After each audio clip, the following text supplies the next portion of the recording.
Water levels in rivers and lakes are already extremely high and could burst their banks with the rain that started yesterday. More than 400 homes are on evacuation alert at the ready for what is to come. Ron Matusi is with me on the phone. Oh, not on the phone. I can see Mr. Matusi. I'm sorry, sir. He's the director of the Emergency Operations Center. A pleasure to have you on a program. Thank you very much. Thank you, Heather. Super early for you, but I know the activity's been going on all overnight, and the rain began overnight as well, Mr. Matusi. So what's the status in central Okanagan at this hour, 6:30 local time? Well, the rain, it has rained, but thankfully we were anticipating a thunderstorm yesterday at late afternoon.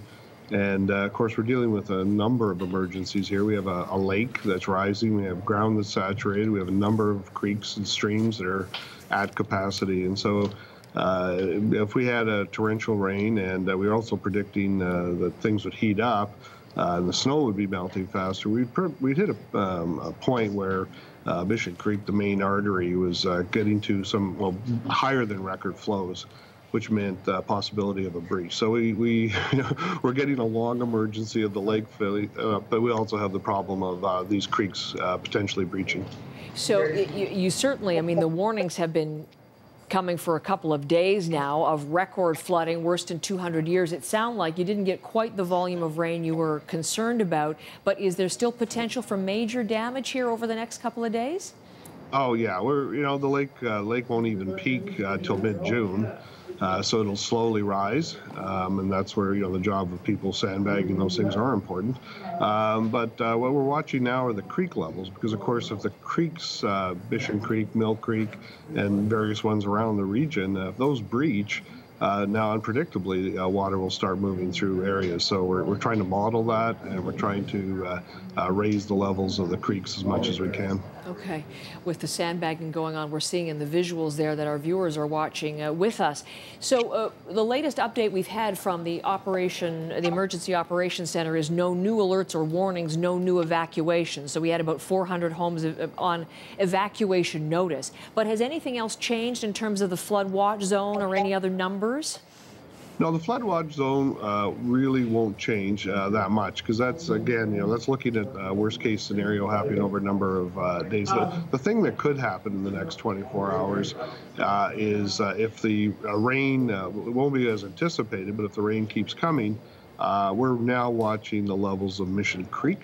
It's flowing at record levels, and we're monitoring that creek and mill again for a breach, which of course at that point in time there could be further alerts and evacuations.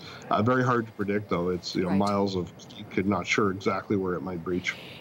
The downtown core in the worst case scenario is at risk, and that includes Kelowna General Hospital. I'm wondering, are hospital staff doing anything in particular in case?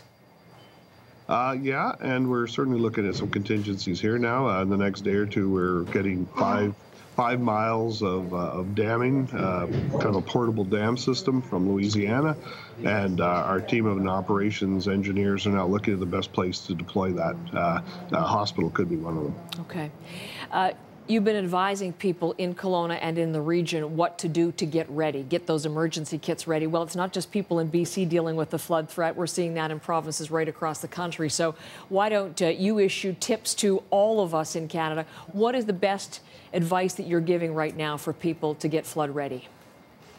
I think first and foremost, be familiar with your neighborhood and the area you live. If the area is flood prone and it flooded at any other time, or if your basement's filled up, it's likely to do it. If you're this year, it's going to do it again and probably do it worse than you've seen. So if you're in an area that sandbags, and it's difficult because everybody's different, every lot's different, but if sandbags get those types of things, also for your family, be prepared to, maybe roads will be cut off, have 72 hours of supplies, water, those types available, power could go out, flashlights, radios.